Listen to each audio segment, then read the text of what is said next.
You are experiencing the Knuckleheads of Liberty podcast. It is September 4th, 2023, and welcome to the Knuckleheads of Liberty, where we are bringing you the people and the organizations fighting for liberty around the country and in your region. And if you'd like us to focus on a show in your region, certainly go to our website or go to Facebook, send us suggestions. But today we're going to Indianapolis or Indiana, and we're going to be talking to Cecil Bohanon. He is a professor of economics, and so we're going to kind of hear some of his experience. He's also a columnist, too, with his colleague John Horowitz in the Indiana Business Journal. So he has a column there that comes out weekly as well. But before we get into all that, let me introduce you to the rest of the panel. In our lower left-hand corner, we have Leon, the word Brathwaite, last word in Liberty. He is a retired engineer in the state of California. In our lower right-hand corner, we have Cecil Bohanon with us. And my name's Jason McPhee, and I'll be your host today.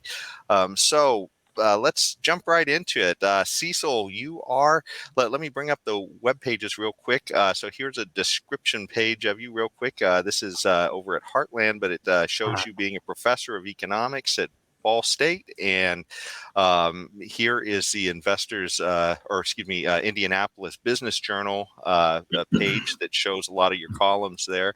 And here is a link to Ball State University. So, Cecil, did you want to tell us real quick, I guess, how you how you came about discovering a value for liberty? Gee, I guess I had a great advantage. I was born in a Goldwater household. My father was a big aficionado of Barry Goldwater, and he was a sacred character in my childhood. And Goldwater wasn't exactly a libertarian, but he certainly had those kinds of inklings. And that was something that sort of got me started. Interestingly, Goldwater has Muncie, Indiana connections. I wasn't born in Muncie, Indiana. I was born in Muskogee, Oklahoma. Now, no, both cities start with MU. Both of them have big glass companies, been part of it. So I guess I was just fated. And the church I go to, Grace Episcopal, is a very holy shrine because that's where Barry Goldwater got married. So I guess it starts with Barry Goldwater. Ends up when I was in high school, I guess I have one memory I could sort of share. I never forget when I was out in my high school woods smoking a tobacco cigarette, which we weren't supposed to smoke. And I just got my first check being a door-to-door salesman. And I thought it was just outrageous. Anybody could tell me what I could put in my lungs. And I also thought it was outrageous that the federal government was taking out Social Security. They didn't need to do that for me. I could do that on my own. So that's probably gives the instincts I came from. During high school, though, I sort of became a progressive, made that move from being a classical liberal to a progressive, and was one of the few people on the block in Oklahoma really for George McGovern. And I was a McGovernite. And because I was a McGovernite, I wanted to get out of provincial Oklahoma, go someplace else. So I wanted to be a professional peacenik. That was kind of my goal. So I went to a Quaker college in Ohio. And over the time frame, I managed to study enough economics and kind of got reeled back in to classical liberal perspective. I guess a highlight there is back in 1976, when I popped on the radio and heard Roger McBride, who was the libertarian candidate for president, give a presentation on the radio station out of Yellow Springs, Ohio. And he convinced me that free markets and limited government, and also at that time, of course, anti-militarism was a big part of the platform of libertarians, and still is in some sense. Make America a giant Switzerland, and that really appealed to me at the time. So by that time, I was pretty much convinced. So do you now consider yourself a libertarian? I think I prefer to be called a classical liberal because libertarian has kind of a hard edge on it, and often means a lot of different things to different people. Some of which I wouldn't completely identify with. I managed to be exposed in my undergraduate training at good old lefty Wilmington College, though, to the public choice school of economics. I had a professor there who'd studied at Virginia Tech, and I read Jim Buchanan's book, Limits of Liberty, and that's when it was done. I went to Virginia Tech, studying under Buchanan, Tulloch, other sort of luminaries of public choice, which at the time we didn't know they were luminaries of the public choice, but they did. And that sort of made what I was. And I sort of became sort of a full-blown. I prefer Leon classical liberal because it gives you a lot more flexibility. You're not quite so rigid. That's kind of the difference between David Friedman, who I respect and think the world of, who thinks of himself as being very much an anarcho-libertarian, compared to his father, Milton Friedman, who was more of a classical liberal. And I'd be more on Milton's side. And just for our audience too out there, in case you're not familiar with these things, so an anarcho-libertarian is one who thinks like we could literally get rid of all government. Exactly. And somebody like Milton Friedman, who might be more of a classical liberal, he thinks there's some roles for government, but we just need to really get them small and minimal. Precisely. Yeah. So it's interesting that Milton Friedman's Capitalism Freedom, he said the role of government can never be once and for all defined. It's something that's going to evolve. And that's part of classical liberalism. And it is open to, shall we say, certain changes and flexibility. And that's good. The point that he would make is the progressive just went crazy. They came out of classical liberalism. There's no question of that. But then they just went nuts. And basically, the state can manage everything because we have modern management techniques, and this whole invisible hand stuff, just phooey, that's old stuff. And now that we're in a industrialized world, that doesn't work anymore, et cetera, et cetera. Of course, I think what history's shown us is that it works better than ever. And I'm convinced that's true in the information age too, that freedom and free exchange and not trying to plan from the top and direct the economy. It's one, not possible, never feasible, and always has bad consequences. Real quickly on one thing, I just wanted to jump in on real quick on something you said with Milton Friedman and the evolution of these things is that, certainly with libertarians, it's all about property rights. I mean, that's sort of where everything comes down to. But, one of the examples Milton Friedman gave is the idea of, who owns the air above your house type of thing. And so the idea is at one point that was irrelevant. You didn't need to worry about it. But then at some point, people started flying and floating things over your house. And then at that point, okay, now we have to go and refine that definition of whatever a property right is. So Yeah, and I think that's right. One of the things I teach in my economics class, and I think this is core economics, property rights are something that evolve over time, and they fit the circumstance. And property rights 1,000 years ago aren't the same as what they are today. There's a lot of components to property rights, all necessary to make an economy function. But that's a central point. The sort of, shall I say, sanctity of private property is, I think, important for an economy to operate, and I think a bedrock of classical liberal thinking. I just want to step back for a second about the concept of the evolution of government. I get scary when we hear terms like evolution of government. I really do. I did read Friedman's book where he made his point about that. But I always wonder if government can evolve as is being claimed here. Where are the limits of government? That's a wonderful point, Leon. Again, that's what got me into economics was Jim Buchanan's books, The Limits of Liberty. And it becomes the limits of government. How can a constitution be something that constrains government? And I think that's the only way you can do it. One of my favorite political economists of all time is Manker Olson. And he made the argument that what government really constitutes anthropologically are stationary bandits.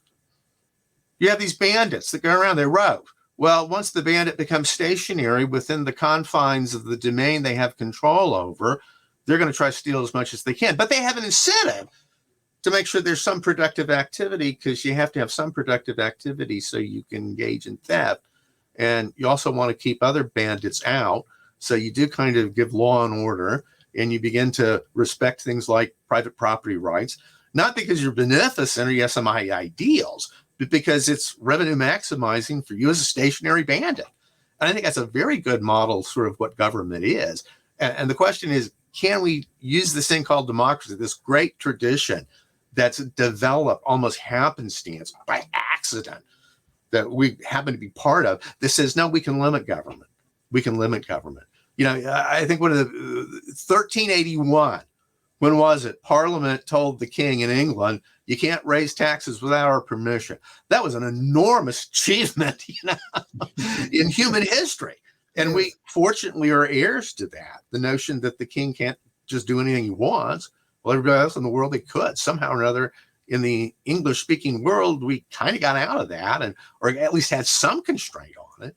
And that's good. That's I think what we're defending and promoting. That's where classical liberals and I think conservatives have a lot in common, is they recognize that history matters. Well, it's funny when you mention stationary bandits. It sounds strikingly like a protection racket, like something you might see on The Sopranos. Oh gosh, yeah. Oh yeah. It's a nice business. It'd be shame if something happened to it. Oh yeah. In my economics course, my Econ 201 course, one of the first things I say is free markets are not mafia. But boy, mafia looks a lot like government. Yeah. And, we constrain it to be something else. And I think that's the point. This is where I think David Friedman's wrong, Milton Friedman's right. I think, David Friedman will say it's competing protection firms. I just see that as just bloody anarchy. You just have all these different, groups that are shaking people down like they do in El Salvador until recently, like they do in Haiti, and they've done all kinds of places in the world. You just have these bandits competing with one another. There's one area where monopoly might not be a bad idea. You only have one bandit, one rule of law.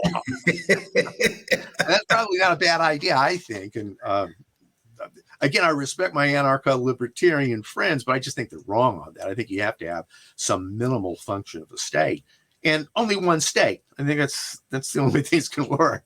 Yes. Well, Cecil, points well taken. But do you think that our current system, the constitutional republic that we are supposed to be living in here, are we moving too far away from the vision of our founders about having a limited government with maximum liberty for its citizens? This is what concerns me, Leon, is I'm concerned that the sort of logic of the modern world, democratic politics, is going to take that away. That just as, we criticize the socialists when they say, well, that wasn't real socialism. You can criticize libertarians or classical liberals. Well, that wasn't real classical liberalism. Is classical liberalism and limits to government viable? Or is it always going to be the case? You're never going to have, quote, some kind of pure, true free market capitalism. You're always going to have some form of crony capitalism. And maybe the best we can do is limit that, but I'm not sure how, because constitutions aren't any better than courts and communities that are willing to enforce them. I think that's the big secret, is that you write anything you want on paper. It's getting people to actually follow it is the issue. And I don't know, the more I study constitutional law, the more confused I become.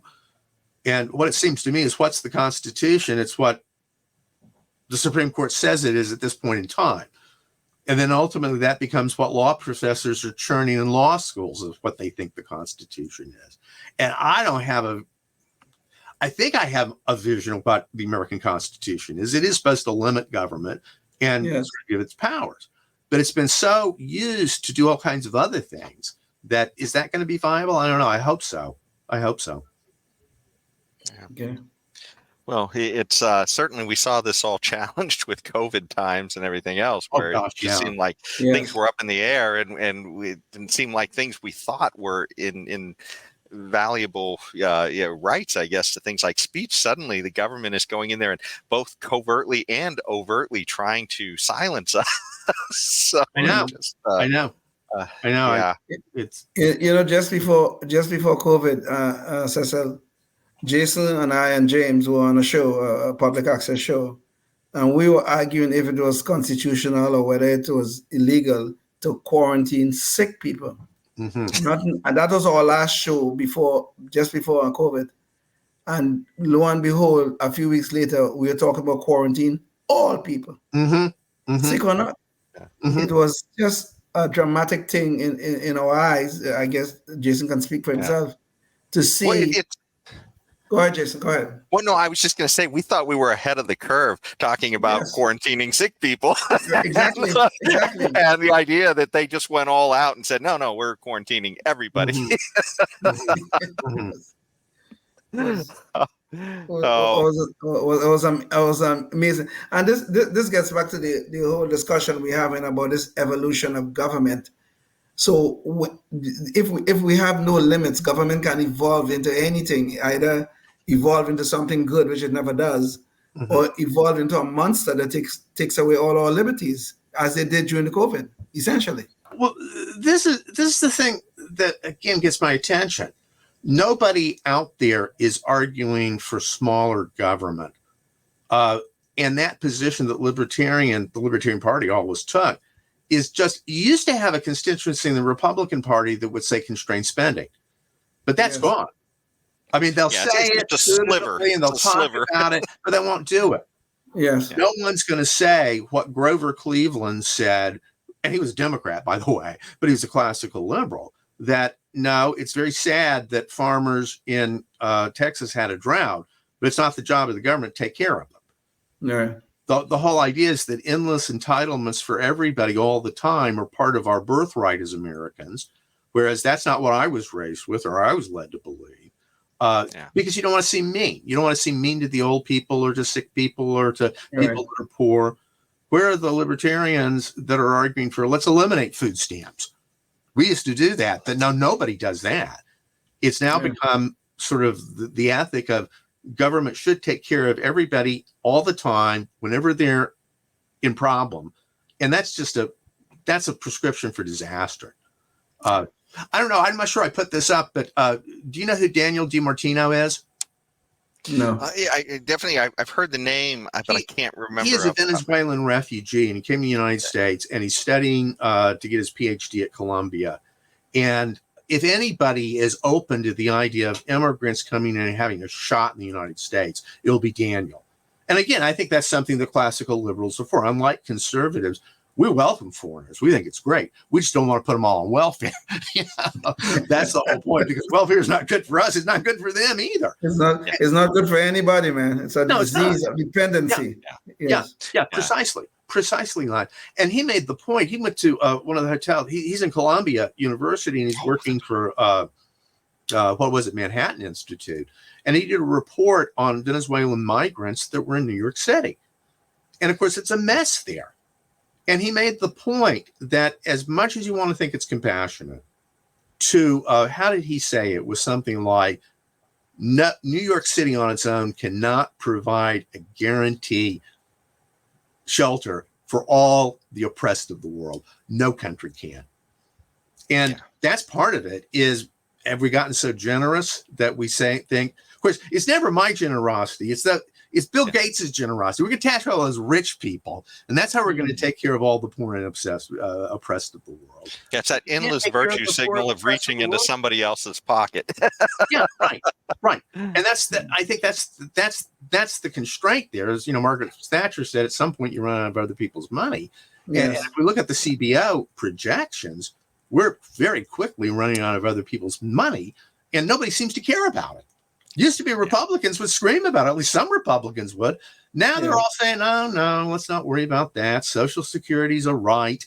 I guess I should have caught wind of this years ago. Mike Pence, who, of course, I've known him in Indiana for a long time. I knew him before he was famous. Once as a congressman, was on a stage with me, and he said he thought Social Security was a sacred contract between the government and the people, and it could never be violated. And of course, I took exception to that. I think it's an entitlement, an ill-conceived entitlement. It was a big problem, and we should be trying to evolve our way out of it. But nobody's arguing that anymore. Nobody's arguing that. In fact, you're considered to be mean and nasty if you even think that. Yeah. Well, even guys like who are kind of purists, almost like Ron Paul, when he was there, it was sort of like, well, this problem has gotten so big. Let's deal with sort of the biggest problem first, which is to sort of pull the military back a little bit. Right. And then we can use some of those savings to shore up our entitlements as we try to reduce them gradually. But it's like you to say you're going to go after those right at the beginning is political suicide. Right. Right. So, I mean, and I think that's the thing that gets to Leon's big point is, can we preserve it? Well, you got to do it through the political process. And most things that change in a political process are things that are going to happen gradually. Yeah. And it doesn't happen all at once. This whole notion that everybody is supposed to be taken care of by the government would be anathema 100 years ago to lots of people. Now it's standard. 50 years ago, there were a lot of people that argued, no, it's not the job of the government to take care of the people. Now that's considered, wow, you're way off on, you're so antiquated. What can you say? I think maybe part of the reason is because of what people have been learning in the universities and through the educational system. Right. And I actually wanted to bring you back to that just a little bit. And one of the things that struck me too that you said is that you started out sort of believing in liberty, then you went to school and they sort of turned you into progressive, and then luckily you found economics and came back. Right, exactly. Exactly. What was it that caused you to want to study or to become a professor in economics? And have you, as you've been teaching economics, have you seen a change at the universities over your tenure? I mean, have you been teaching economics? Is it for about 20 years? 43 years now. I'm 43 44. Okay. I'm going to my 44th year teaching principles of economics, and I'm really happy doing it. It's interesting you say that, Jason, because Indiana is, quote, got this sort of libertarian streak through it that some states don't have. So you're always going to have a cadre of students that are sympathetic to sort of libertarian points of view. I don't like to think that I use my economics class as a launching point for libertarian philosophy, because I don't think that's right. I don't think you should teach economics. And economics is supply and demand. Now, there's certain things like property rights, certain things like marginal analysis that sort of fit into a freedom framework. But you don't like to use your class to do that. Nevertheless, I like to sort of have my cards open. Yeah, I'm classical liberal. I'll let everybody know that. In my columns, I'll say I'm a classical liberal. Not all economists are. But economics should be about, as Walter Williams would say, a core of sort of set ideas about how the world operates and how those all work out. And that's what I try to stick to when I teach economics. But the climate of liberty at Ball State, what can you say? Ball State's a second-tier university. So it's not Ivy League, certainly. It's not even big state university. So there's a little more freedom and a little more openness here. We don't get all the bad things that come out of the Ivy League until 5 or 6 years later. It takes a while for it to trickle down to Ball State. And just as an insertion here, I'm in Sacramento, and it feels like it always takes a few years for every bad idea from the Bay Area. And And that's what it feels like here at Ball State. That's what it feels like at Ball State. It happens, but it does happen because outside the economics department, there's not a whole lot of classical liberals on campus. You'll get a few in political science. In my 40 years here, there have been a few in English, a few all kinds of different places. But again, the overarching ethos of higher education is increasingly, but it's always been rather progressive. And sometimes what you find is libertarians will be seen as, they're amusing sidebars for the progressive agenda. Because there's some things that libertarians will generally agree with progressives on, but a lot of things that they won't. And then it's kind of like, oh, well, you're just a harsh libertarian. You're called all kinds of things by people like that. But I can't say that there's been any sort of, shall I say, raft persecution at my university for being classical liberal. And there's always been students that are interested and faculty that are also interested. But it's not the ethos. It's not higher education is sort of lock, stock, and barrel owned by the progressives. And so in the 44 years that you have been teaching, Cecil, at Ball State, I presume your whole career was there. It is, yeah. Okay, so what have you seen in terms of the transformation of, say, your faculty colleagues in terms of the political viewpoints or the political positions that they have taken? Have it always been this large infection of of progressivism, or is that being a gradual change? I think it has, Leon. I would assume that again, outside the economics department, one of the reasons I came to the Ball State economics department is there were several sort of like-minded people in sort of classical liberal public choice scholarship. There were people that were interested in that. So we have kind of a reputation on campus, indeed, a reputation around the state. Oh, those are those crazy free market people over at Ball State in the economics department. But not even the College of Business is so free market anymore. Colleges of business, especially management departments, in some sense marketing departments, will very much just sort of buy into, shall I say, progressive speak and sort of go into it. I think that's gotten, quote, a little bit worse in the sense that progressive speak is a little more part of it's just assumed.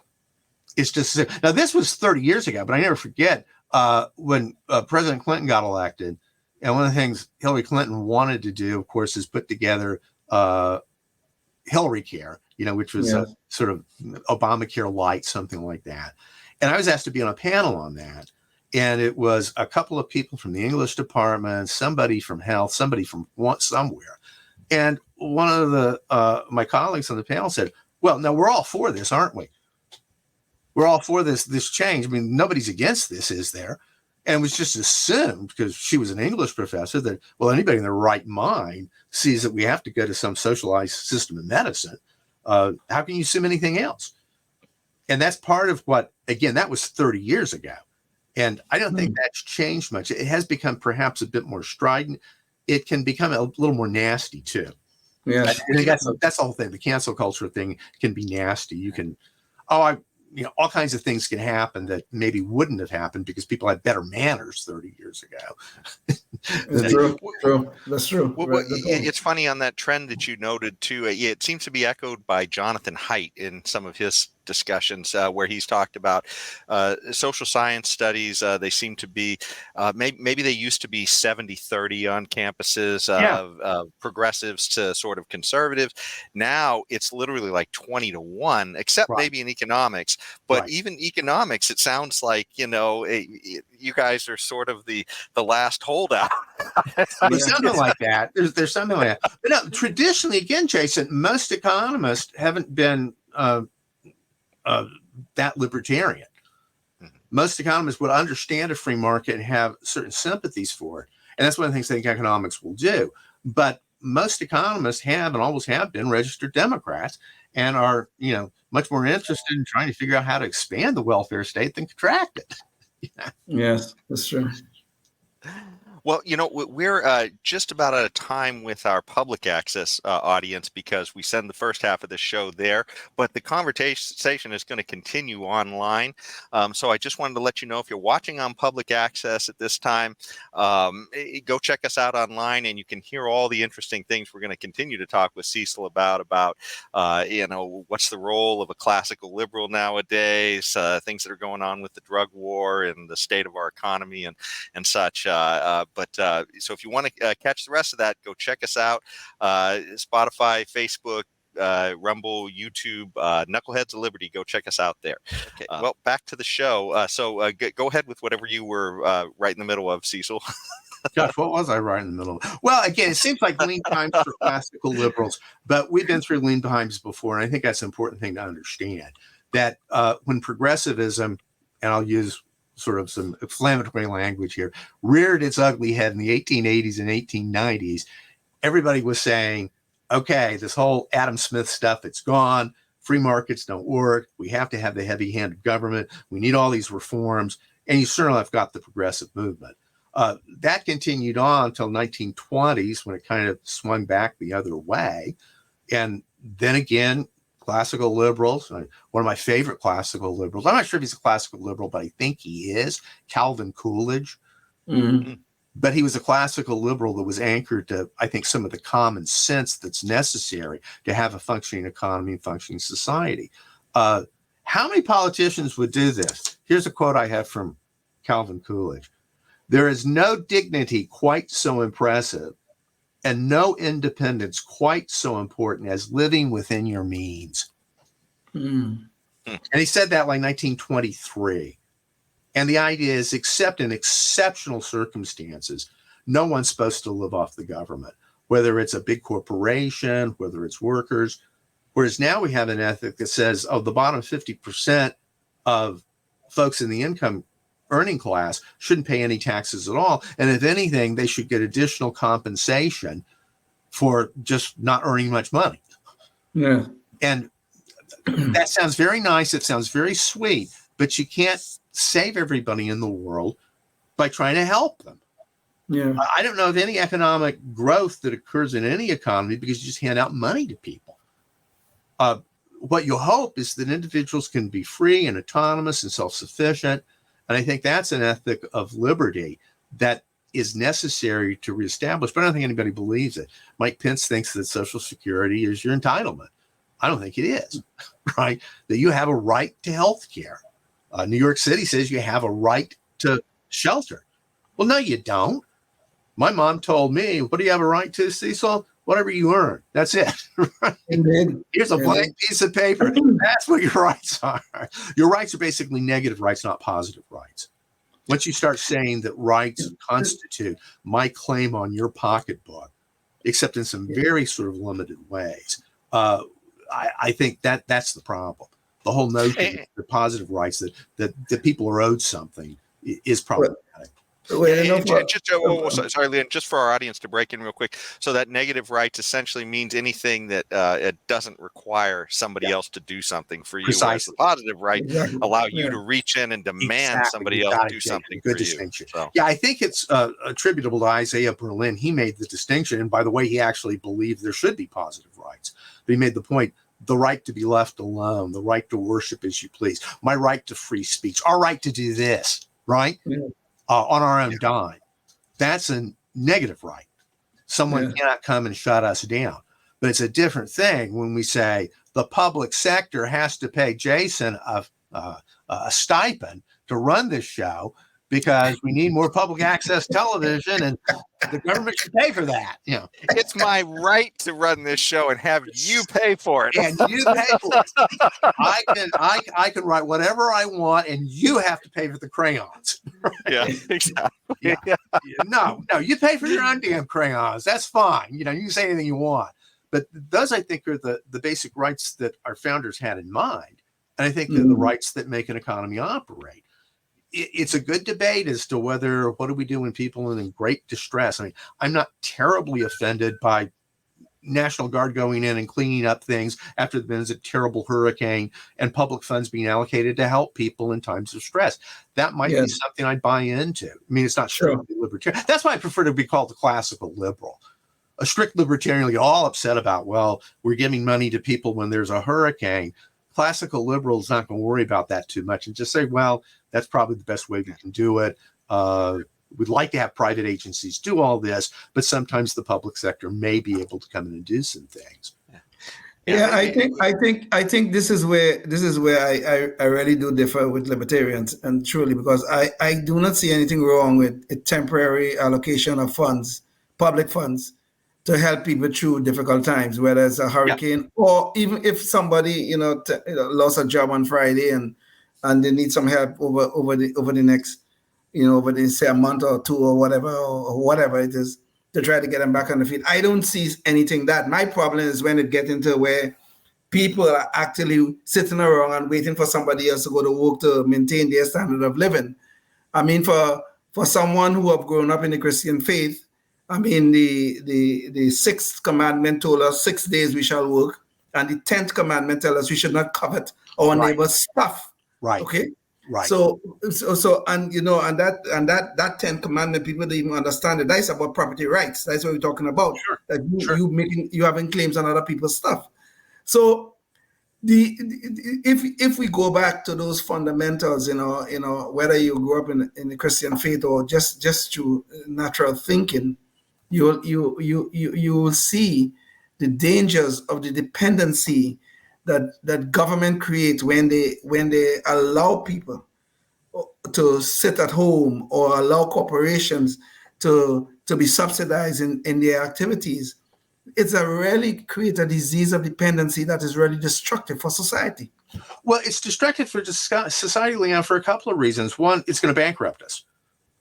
That's what we have now. It's going to bankrupt us. And we can see this with the CBO numbers that we've looked at, that we're going to this cliff. Everybody knows it, but nobody's doing anything about it. And real quick, while you're talking, Cecil, let me bring up a graphic. We're going to bring this up just a little later in the show, but this is the CBO, the Congressional Budget Office, and this is the government numbers. And one of the reasons I like this particular chart is because it shows our debt, the amount of, kind of a surrogate on the amount of spending that we've been doing to the relative size of the economy, the GDP, and you can see it's massive. It's gotten to over 100%. And this early spike, that's World War II. So that's like the emergency you guys are talking about, the temporary emergency. Well, this is where we are now, where there's no more temporary emergency. We're headed off into the stratosphere.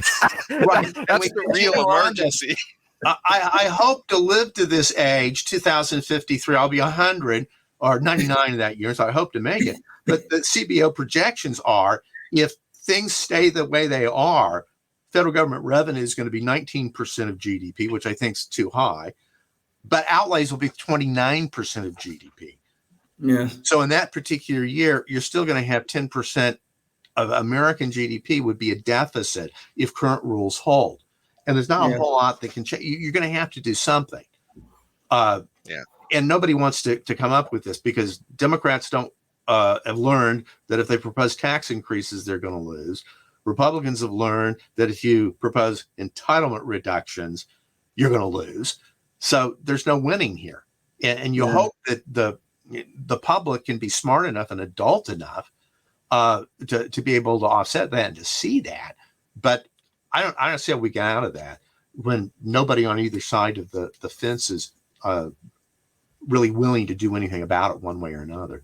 And I think what would be necessary would be some hard-headed, of all places, one of the things progressives love to talk about is how much they love Sweden and how we ought to be like Sweden. Look what Sweden did with their social security system.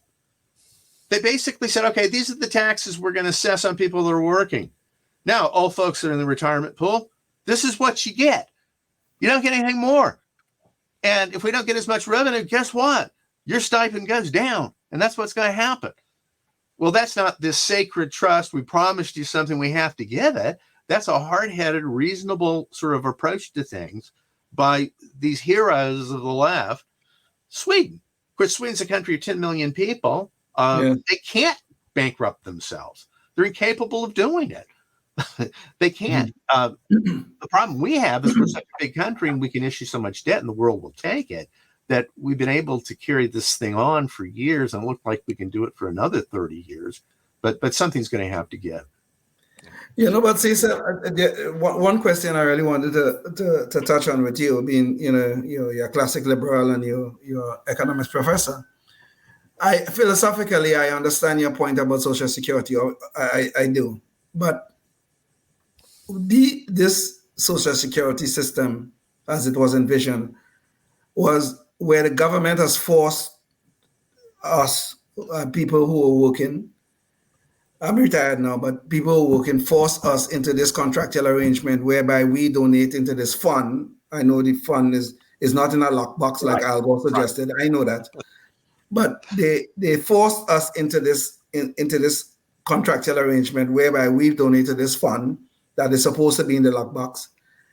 And when we retire, they will give us a certain amount of money for a certain length, for the rest of our life is what was envisioned. Now, that to me was some sort of contractual arrangement, even though I don't like the contractual arrangement, but it was forced upon us. Right. The question that I have then, even though it was a bad idea from its inception, what do we do about the fact that there are people who are now on the other side of the contract, where they are no longer working and they are receiving this Social Security as part of their income for their existence? And that's the only income they have. The system. Yeah, and that's the only income they have. Yes, You can't pull that out. I mean, this is my colleague Marilyn Flowers, who retired several years ago, said the whole problem with reforming Social Security is that the transitional generation, they get screwed. because they end up paying into the system and then they don't pull out what everybody else does. And that's political, what should you say? It's political poison. I think the thing you're going to have to do with Social Security at some point is just cap what the benefits are. And I think that'd be a much better way of doing it than the other alternative, which is to raise the tax. You only pay Social Security on the first $141,000 you earn. Okay. Yeah. The argument that you could immediately make Social Security solvent is if you just ended that cap. And that would be great because you're taxing the rich. But it's hard for me to believe that a 15% increase on income at that level wouldn't have other consequences. I mean, that's a 15% increase, the marginal tax rate on people that are earning more than $150,000 a year. It's hard for me to believe that's not going to quash enterprise and do things. So I think that's a very bad way of going. I think a better way of doing it is just to say, let's cap Social Security at $2,000 a month. Nobody gets anything more than that. And that would solve the problem. It would give everybody some base entitlement. Another thing that's sort of interesting, Leon, is go back to what President Roosevelt actually said when he signed the law in. He said, this is not meant to be your full retirement. You need to do other things. You need to sock money away. And if you adjust for inflation, the kind of payments that people get in Social Security, they're 2 to 3 times what would originally have been envisioned. Mm-hmm. That what happened is until we ended up indexing Social Security, I believe that was in the 70s, Congress would always raise it. And they always raise it more than what the cost of living would imply, because they always wanted to buy the votes from the old people. Yes. And so it became raise that standard of what you get in Social Security roughly between 1935 and 1975. And here's an example of an institution that actually worked. Capping Social Security and its increases to cost of living was one of the wisest things we ever did. Because if you leave it at Congress, they're always going to do it more than that. Mm-hmm. And so that's an example of maybe there's some hope we can get some institutional reforms that keep this beast under control. Yeah. Well, one of the things too is with government, and this is like when you guys were saying earlier, this idea that you can have some temporary things to jump in there and help people out through some bad times, but there's this information problem, that it's like, well, what's that going to look like in the end? How is this going to happen? How are you going to determine who is the right person and who isn't, and that sort of thing? And so what we saw when Social Security first started, there were some people who got a lot more out of it than what they put in it. I think the first woman who got to draw on it, she drew way, way more than what she ever put into it, I think. So I can't remember her name, but I think it was Ida Mae Wells. I've got that in one of my lectures. And she put in like $75 and lived to be 102 and drew out thousands of dollars. She got a really good deal on that. Yeah. She got a good deal at taxpayers' expense. Yes. Exactly. Yes. Yeah. But there's also this moral hazard too in jumping in and catastrophes as well, because like we see things where, we've got to jump in and rescue people on some of these things with government instead of with necessarily a private solution. But then suddenly we're sort of distorting the price signal of risk of doing some of these activities that cause people to get into the trouble in the first place, whether it's like building on a coastline that might be slipping into the ocean or something else. And again, in an ideal world, Jason, no doubt. I mean, you there are some market distortions that will inevitably occur in almost any concept of how government should function. There are going to be some market distortions. The question is which one of those market distortions we are willing to accept in terms of doing anything functioning as a society. No, I'm not suggesting that we should be out there paying people to sit on their backside at home. I'm not suggesting that at all. But I think there must be some. Leon, it's a slippery slope to being on your backside. Fair enough. But I think we can design a system with limits on it, as to who should or should not be helped. Honestly, I really think so. Of course, the other big elephant in the fiscal room is healthcare. Yes, and we've got that so messed up that we may end up going to a single payer system just because there's no alternative to doing that. But then that'll be a mess too. Wait till healthcare is free. Yeah, then it'll cost a fortune. That's for sure. Yeah. But the way it is the system of subsidies just inflates prices and cost, making it unaffordable.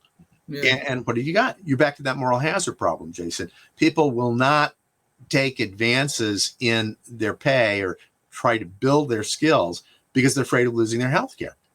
And what did Obamacare do? It just put more and more people on the welfare system, so to speak. More and more people get public subsidies to support their health care. Nothing's done to constrain it. Some people say, well, you can't have free market health care. And I argue, yeah, you can have free market healthcare, but we're near that. We've got a system that's kind of the worst of both worlds. It's got all the problems of a market-based healthcare system and all the problems of a socialist-based healthcare system. And it's the most expensive one in the world, and it cannot be sustained. Well, yeah, and it appears the struggle for limited government is one that almost seems like a quixotic quest, I guess, at this point. I think that's right. Yeah. But that does bring up, I guess, another topic we wanted to get into on this, and we've skirted around it a bit. But it seems like classical liberals are really getting squeezed. It doesn't seem like there's very much a home for them anymore. The conservatives seem to be pushing, a little bit hard on some things. The left is it's almost like there's all the things we used to agree with the left on, they seem to be just abandoning, it's as far as like free speech and other things. So I wanted to bring in a few articles. James, maybe you could bring in some articles here. This is an article that was in the American Institute for Economic Research. And here the guy's talking about, there's issues where the left is going in and they're crushing speech. They're trying to sort of force the way we see history. Certainly the kind of things that the right used to do. The right's responding by doing the same thing. Yeah. I mean, we see some of the signs of that in Florida, where they're kind of mandating certain types of education. I think a lot of that is sort of a response today, but then you could say what the left is doing might have been a long-term response to what they saw the right doing in the past. So, but it just seems like we're losing a lot of these things to the point where we literally have things that are being proposed like misinformation boards in the Department of Homeland Security. And I actually wanted to bring in a video that we had of that, because I think this is just how crazy bizarre it's getting, where the left literally wants to tell you that they're trying to set the what is right think or true think or whatever. That's almost Orwellian. James, can we get the video for that one? And a huckster takes some lies and makes them sound precocious by saying them in Congress or a mainstream outlet. So disinformation's origins are slightly less atrocious.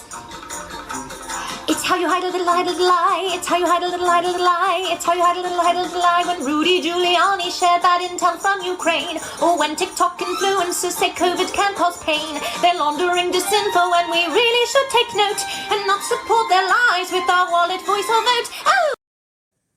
So believe it or not, that's Nina Jankowicz, and she was the one that Biden wanted to have this this board of misinformation, I guess, within Department of Homeland Security, and she was the one he wanted to put in charge of that.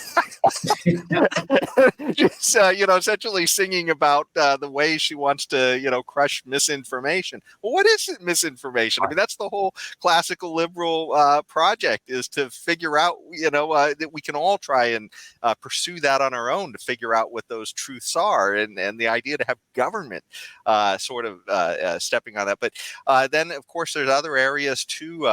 Cecil, you shared this article with us where it looks like churches are sort of getting all in on the woke, where they have like in this particular thing, the United Methodist Church boasts the first drag queen in the world to become a certified candidate for ordination. A traveling minister who describes drag queen or a drag ministry as divine duty, and so you see a lot of these issues where the churches are, some churches are actually, I guess, going in all, I guess they've gotten the government's DEI messages and they're taking it to heart. I don't know. My take on it is both sides equally err on this. I used to think that classical liberalism was the answer in the sense that that would be viable. When I ran for Congress in 1984 as a libertarian, gosh, that's coming up 40 years ago, there was a gentleman ran for governor, and he was very proud of one afternoon he went to a moral majority meeting and was able to convince them of sort of a classical liberal vision, which is government, keep your hands out of these personal, private, sexual issues. And he was able to convince the moral majority types that that was a good thing because it would protect them. And then later in that evening, he was able to go to the gay liberation group and get their endorsement too. Because the idea is the state should not be in a position of favoring one sort of moral way of living your life compared to another moral way of living your life. State's supposed to stay neutral on that, and then civil society is supposed to resolve that, and we can kind of live and let live. But I'm not sure that's viable anymore. I'm very pessimistic on that. And let me give you a little background here.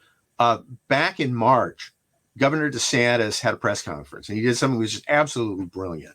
He said, here are books that we're going to take out of Florida libraries, Florida high school libraries, because kids shouldn't see them. And then he quoted passages from them. And then the television anchors and the television stations wouldn't publish that because it ended up offending obscenity codes. They're saying words and saying things that you can't show on television. Well, what a statement. If you can't say it on television, why should our high school kids look at it? Looks like DeSantis wins the point. Looks like conservatives have their point to be made. There's all this trash in high school libraries. Okay. I went and got all three of those books. Okay. And what can I say? Was DeSantis grandstanding? Yep, he sure was, I think, for the most part. Here's one called Flame. Okay. Flamer. And it's a story. Yes, there's a couple of passages there. He cherry picked the bad passages. That's not the point of the book. Here's another one called Gender Queer. And it's about a kid wanting to change their gender. I don't see, I might not think that's a good idea. You might not think it's a good idea, but it seems like that was an authentic thing. I don't see any reason high school kids shouldn't watch it. But here's the third one I got. And a lot of it I like. Let's talk about it. It's a sex education book. And it just dawned on me after reading this that there's sort of two visions that are competing with one another. And I'm not sure how classical liberalism counters this. When your kid's in school and you're teaching sex education, what do you want them to learn? In this particular book, I can go to the particular passage. Here's what's a relationship. It's dating. How do you get involved? What kind of relationships are you going to be involved in? And of course, this is very explicitly about sexual relations. Now, a lot of people are going to say, I don't want my high school kid told he's supposed to be in a sexual relationship at all.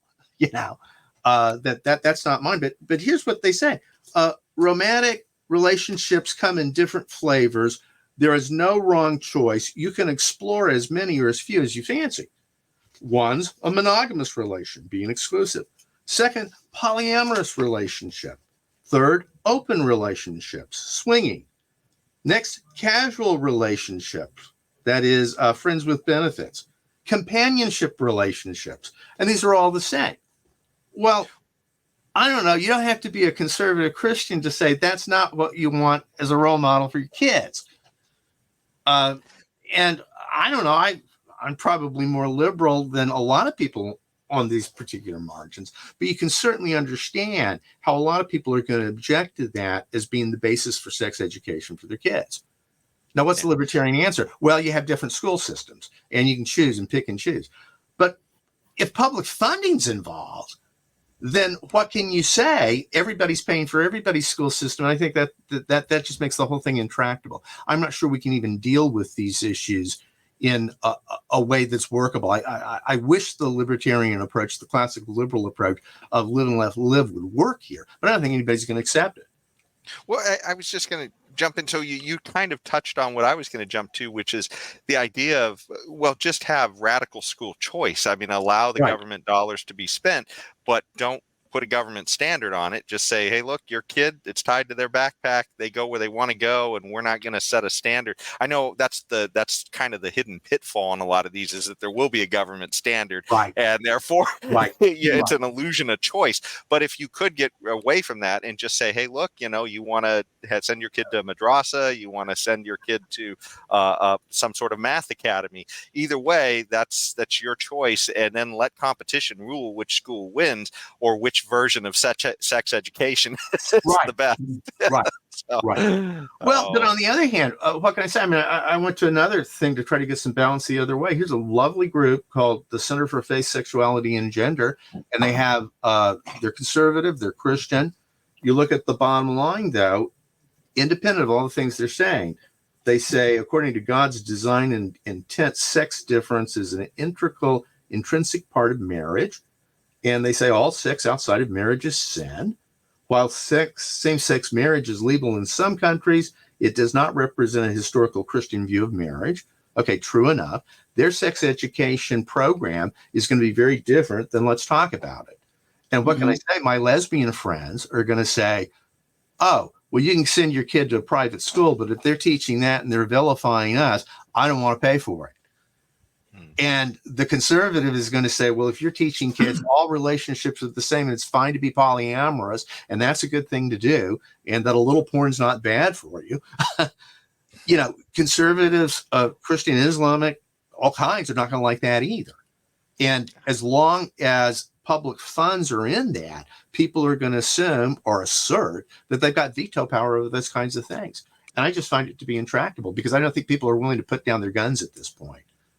Well, the whole problem is the government involvement in these things, and I don't know why the government should be teaching my kid. Well, I mean, my kids are all grown now, but why they should be teaching my kids sex education at all?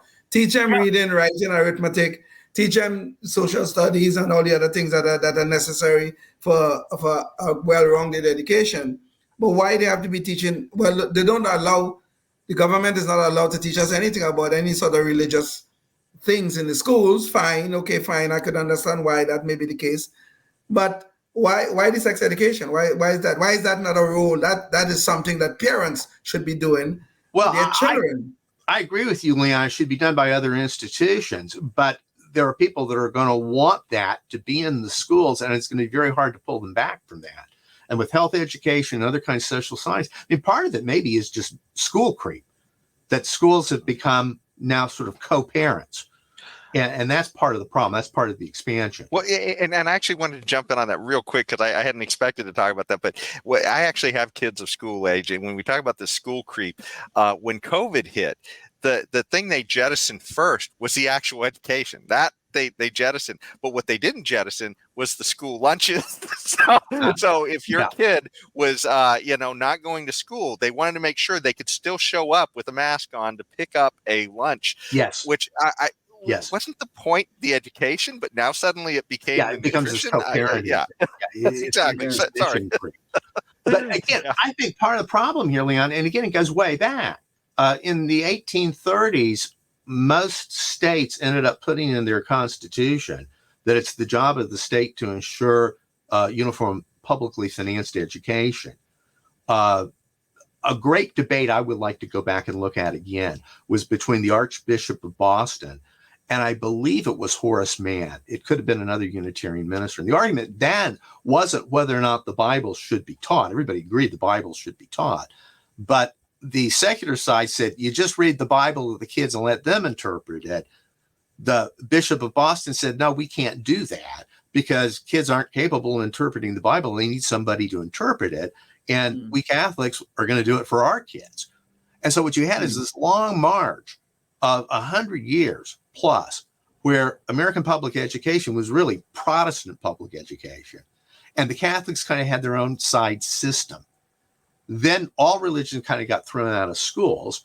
And then what did you end up with? You ended up with the mess that we have now, it seems to me. I agree with you, Leon. It would be nice if it was just reading, writing, arithmetic. But can you actually do education without some moral inculcation? Is that possible, or is that central to education? It seems to me it is. But if we've got a society where there's two or a variety of different moral views that are not compatible with one another, how do we do public education? It can't help but become a war. It can't help but become a cultural war. And I'm not sure what classical liberals are supposed to do about it. What we like to say is, well, to each their own, go do your own thing. And if you want to teach your kids, what is it? Let's talk about it kind of sex education curriculum. That's fine. You want to teach a traditional Catholic sex education curriculum. That's fine. But both sides are going to object to the other one. They're going to say, I don't want my tax dollars to promote your homophobia. And I understand. And so I'm kind of in a flux on that. I don't know what to do. The long run solution would be get government completely out of the funding of education. But that's the David Friedman argument. Right. But it's too deeply ingrained in our culture and society. It's been ingrained since the 1930s. That no, you cannot get up and say, I want to end public education. You'll be considered a nutcase. And one of the things I think that maybe gives a little bit of a nose under the camel's nose under the tent, I guess, as well, is the fact that we do have laws that restrict young people as well from going out and getting a job. I mean, we say that you're not responsible when you're under 18, so you can't enter into a contract. So if we are going to have restrictions on them, the idea that there might be some benefits at that age too of being able to get an education so that you do become responsible enough to go get a job, maybe those are, I don't know. That's just a little bit of my own personal thoughts on it. Well, again, my take, I was like what Walter Williams said. He said, I'm for education up to this point. I want every kid to be able to read so that they can see the sign on my property that says, stay off my property. And that's the level they want. And that's where public subsidies go. After that, you roll your own, you do whatever. You want to teach, like you were saying, Leon, reading, writing, basic numeracy. That's it. And that's what we're supposed to do. And then the values, well, how do you do education without values? You're going to have that in there. The classical liberal notion is we can all kind of roll our own values. But then the problem is if we're funding it publicly, then everybody's funding everybody else's values, and people get understandably very testy about that. Yes, it's true. That's right. Yeah. That is what I kind of like about the radical school choice thing, is at least it allows a sort of a long-term test where, you sort of go to the grocery store and you spend your money and you don't really care about what's in somebody else's basket, and you just really are concerned with what's in your own basket. And eventually those terrible products will just disappear off the shelves. Sure. A dear progressive friend of mine who passed on, I was arguing that now some religious education in school is not a bad thing. There's nothing wrong with prayer in school, nothing wrong with Bible reading, Bible stuff like that. And I said, would you say that you cannot buy kosher food with your food stamps? And he said, next question. I don't want to deal with that. I think that would be the point, is that you would think people would have the wherewithal to say, I respect what you think, you respect what I think. Let us do that. But on these kinds of issues, people get off, and they're getting increasingly testy. That's the problem. They're increasingly testy about that. And you can understand. If you were raised to believe that sex outside of marriage is wrong, and then you have let's talk about it, and it's telling your kids that, no, any kind of sexual relationship's okay, you're going to be upset about it. I also see if you're a lesbian, or if you're Pete Buttigieg, and your kid's going to go to school, and they're going to say, well, all sex outside of a heterosexual marriage is wrong, and anybody who does that's a sinner and a terrible person. I can see how Pete and Chasten would be very upset about that. Yes. So how do you deal with that? I don't know. I'm getting discouraged about the ability. I used to think classical liberalism, we had the answers there and we could have everybody live peacefully, but I'm not sure that holds anymore. Unfortunately, we've kind of gone over an hour at this point, and I'd love to. We did have the drug war, and we wanted to talk about that. But Cecil, if you wouldn't mind coming back on another show, because I feel like that's such a big show. I'd love to do some more research on the drug war, because I think it's very interesting. It's kind of like on the West Coast. Now, you guys live on the West Coast. I don't. Oh, yeah. What I can tell in Portland, Oregon, is about 90% of what the Libertarian Party called for has kind of happened. And it's not working too well. And it's something I think we want to turn attention to. And my take on it is, well, if you say you can use drugs, but if you have bad consequences, we're going to help you. And we're going to let you continue to use drugs. And there's no accountability. What do you expect? Yeah, of course. Exactly. And I think that's the problem. It's not that the classical liberals were wrong. It's those dang progressives again. They're so nice that they end up enabling people. And that becomes the problem. Drug legalization. They're always nice with other people's money. Precisely. Well, You've got yeah. it, Ron. Right. Yeah. The worst drug is other people's money. Yes. That leads to all the ills of society. It's what you think you could do with other people's money. But I did want to sort of wrap on a topic that there'll be a pretty brief one, but it sort of goes to a lot of the stuff we've been talking about. And there was just a couple of weeks ago, there was a guy named Jonah Goldberg, and he was on a CNN show, and he literally said that essentially the problem with democracy is sort of the small voices, or the small donors, and that they should just kind of shut the hell up. And I want to bring in that video. James, can you bring that in for us so we can actually hear it out of it? A time where there were a lot of people. There was a lot of cheering and self-congratulation about the rise of small donors a decade ago. And now small donors are actually one of the biggest problems for democracy, for the GOP, because large donors actually have a strategic view about moderation, who can win, who can't. Small donors really are just venting their spleen with their credit card, and they lock candidates into positions that can hurt them in a general election. Wow. So I really wanted to bring that up because that seems like a very unclassical liberal thing to say. Hey, only the rich guys. Very elitist. It sounds very elitist. He's wacko on that. Yes. That's why I mean, it's small donors Jonah Goldberg doesn't like, that he's got a problem with. Yeah. Seems to me. If they were donating to people he thought they should be donating, I bet he wouldn't have a problem. Exactly. Well, and this is what kind of, in some ways, I think this is the problem that most people who imagine a command and control economy really fall down, versus people who kind of see it from the bottom up, let 1,000 flowers bloom type of economy. And that's the idea that somebody from the top can make much better decisions than everybody else. When I think hopefully Cecil, from an economics perspective, that's just something economics shows us, is we get much better information and solutions from everybody participating in the process. Yeah. So it's just Jonah Goldberg is engaging in that same damn nonsense about the talented tent, who can give all these nice, wonderful decisions for everybody else, and everybody will just fall in line, and everything will be nice and wonderful, and we're going to have this utopia. This is the same kind of elitism that have led us down that dark alley of socialism. That's what it is. And it can lead on to the response to that becomes this nasty populism. That's what happens when you have the talented, or what was the thing? Creative class. Yes. There are people. So urban areas ought to try to attract the creative class. To hell with the poor people that were there. Let's get the creative class. Let's pay them a lot of money to come in and live in our cities, and that will revitalize it. And one of the proponents of that, to his credit, ended up saying, well, that didn't really work out so well. It did help the creative class, but it didn't help anybody else. Anybody else, exactly. Yes.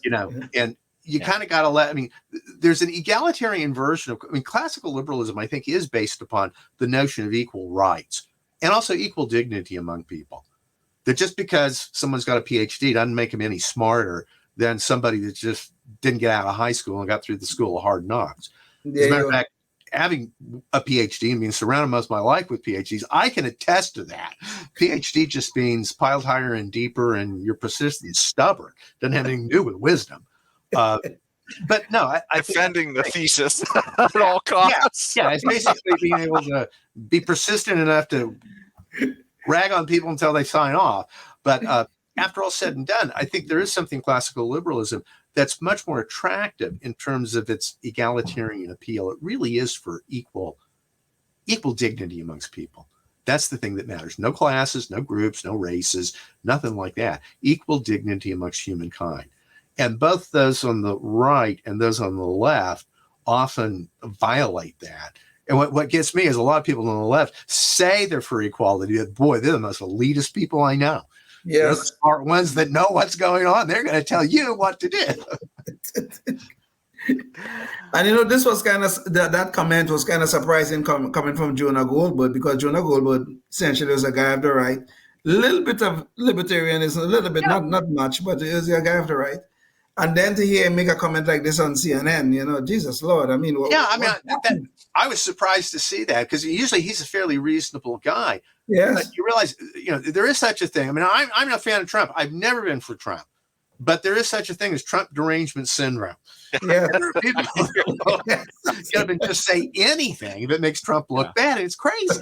Yeah. You don't need to say stuff. You don't need to say crazy things about Trump. He says enough for his own. I did notice that Jonah was in studio, so maybe he drank a little of the Kool-Aid while he was there. CNN.